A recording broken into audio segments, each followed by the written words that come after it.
In yet another iteration of Variety Actors on Actors, Pamela Anderson sat down with an up-and-coming actress, I would say, named Mikey Madison, who is talking about the fact that she opted out of having intimacy coordinators for her sex scenes in her upcoming movie, Honora. And there has been a lot of backlash to her take so far.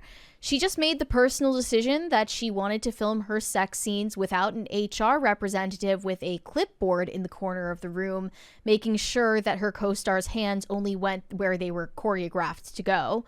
So let's take a look at this clip before we get into it. All right. There we go. And right there.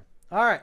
And she's with Pamela Anderson. Yes. Still not wearing the eyeliner. Did you have an intimacy coordinator? That's the big thing now these days, right? Yeah. Well, you know, for our film, we didn't. It was a choice that I made, that the filmmakers offered to me if I wanted to bring on an intimacy coordinator or not.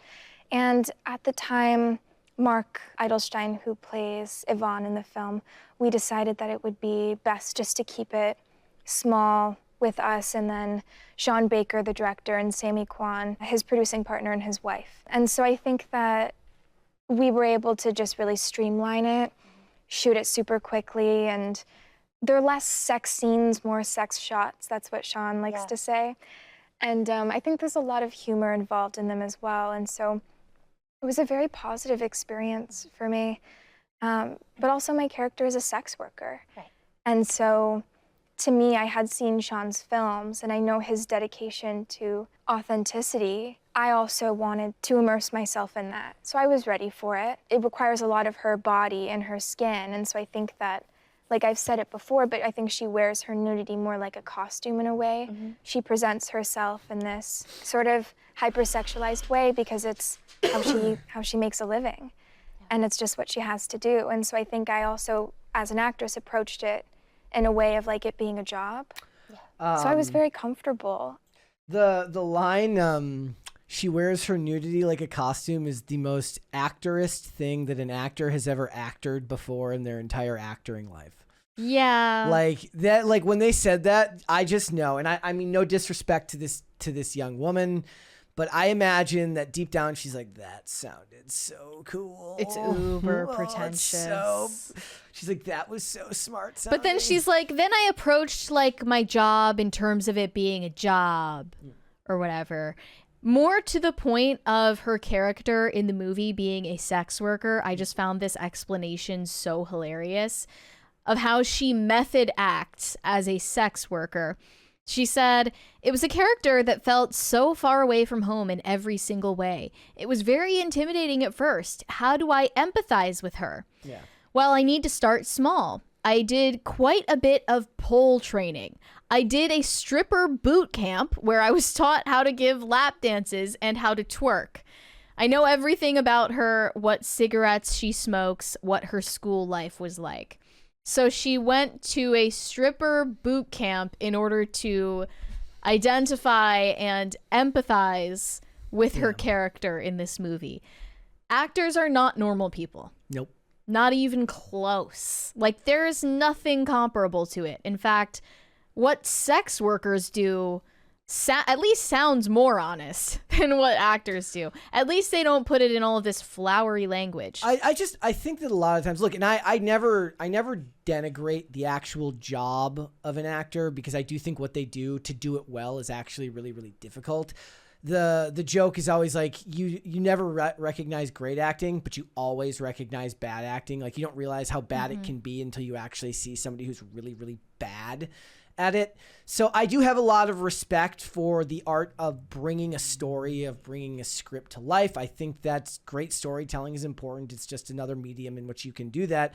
I do, however, always laugh at the self-important language that the artists speak of it, which now maybe it's just because I am not that, so I don't understand. I fully accept that that could be 100% true. I don't know. But whenever they give these speeches about the importance of their work, I roll my eyes. And that's from somebody who does believe that the art of storytelling is important to culture. I'm not saying that it's not. I'm saying that when you speak of yourself in your own work that way, it comes off a little bit ridiculous to everyone who isn't also part of that ilk. Well, I want to get to the backlash that she received for eschewing the need for an intimacy coordinator. One person responded, "What is happening? No, why would anyone act like they're proud of this?" Do you think that she was bragging about not having an intimacy coordinator because the trend is to think that they're uncool in Hollywood? I mean, is this just taking the whole ego of what she's talking about to its logical conclusion? It's like, we don't need one. I don't know. It's the idea that it's too corporate, that it's too like, is A24 like, we don't need intimacy coordinators, we are the art. Like, I always look again, and I see Tim in the chat, I believe works in the industry.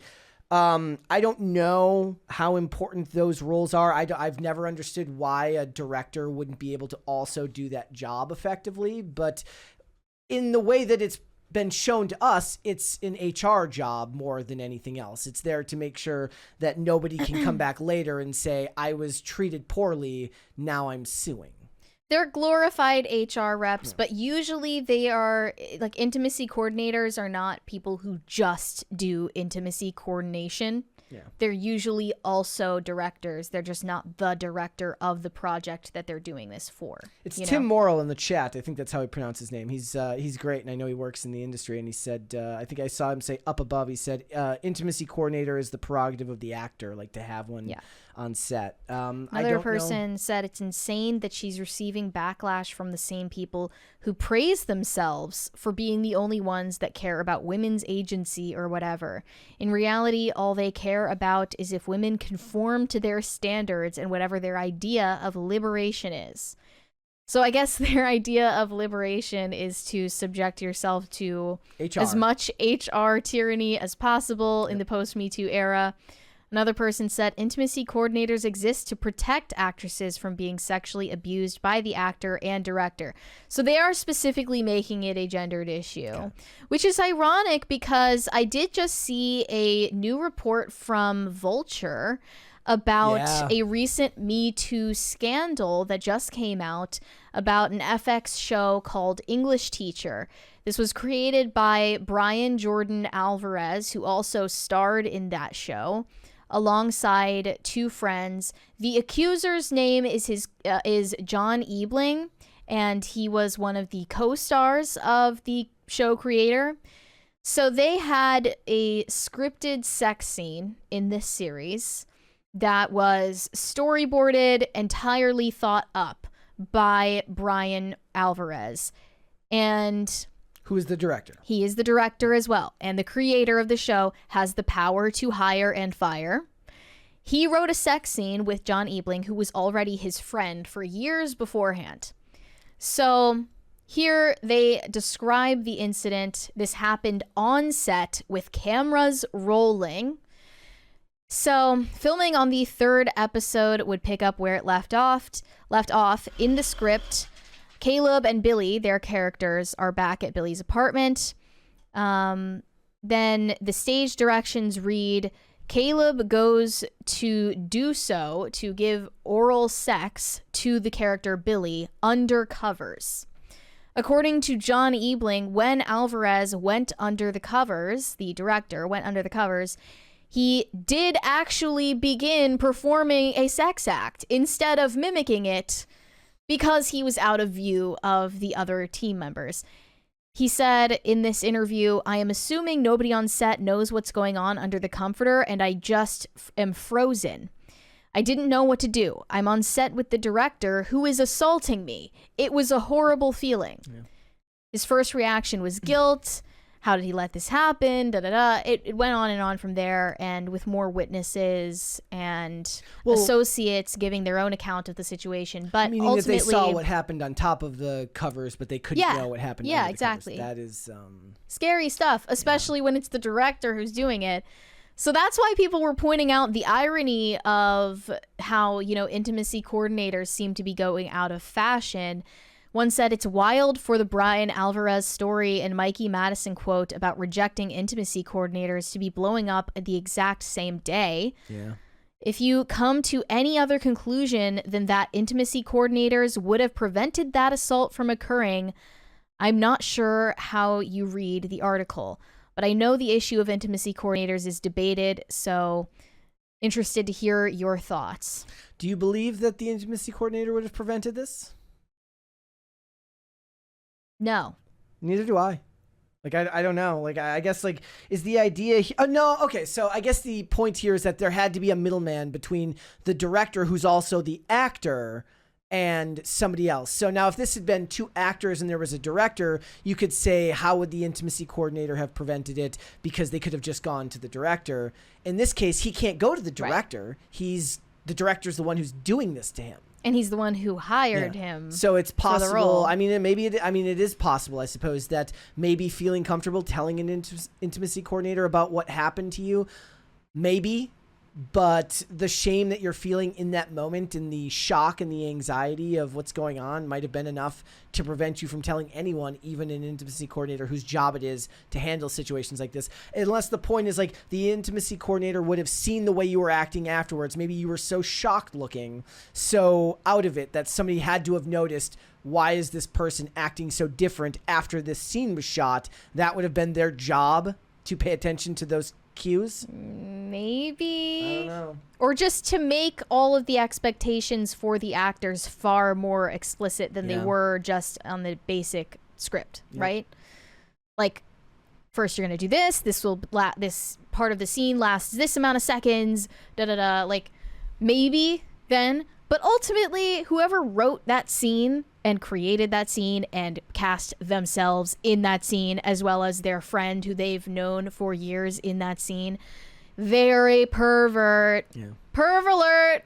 Perv alert. Okay. So why would I expect anything different? Yeah. I've heard far too many stories that are similar to this already to ever give them the benefit of the doubt. This is just a morally bankrupt industry in so many ways, and I don't think scenes like this should be in mainstream TV shows to begin with. So how about that for a way to prevent this from happening? Yeah. To just not put porn in our shows. People I see in the chat, somebody says he didn't say anything right in the moment, so that sounds like consent. In this case, look, a lot of people might not even believe him. A lot of people might say that he's making it up. I don't know if that's in any case something that the public is saying right now, but it's very hard. I'm sure some people are saying it's very hard to get people to take it seriously, as we've seen with a lot of the Me Too cases after that much time has passed. But I don't think inherently that the addition of an intimacy coordinator could have prevented something like that from happening. Maybe it could have, but I don't think so. There is a Venn diagram of pervs and predators. Big overlap. Some of them are just pervs. Some of them are predators. A lot, probably most of them are both. But it sounds like, you could decide this guy is just a perv, or that he falls into the range of predatory behavior. Yeah. Maybe people weren't fully aware of his degeneracy. Like a Sam Levinson, for example, who created Euphoria and The Idol. Definite perv. I have not heard anything about him being a predator. Yeah. But he is definitely a perv, and there are more than enough of those to go around in Hollywood. I am not surprised when I hear stories like this. Thanks for watching. Listen to full episodes of Pop Culture Crisis on Spotify. Keep up with us on social media and make sure you subscribe and ring that bell so you never miss the show. Bye, guys.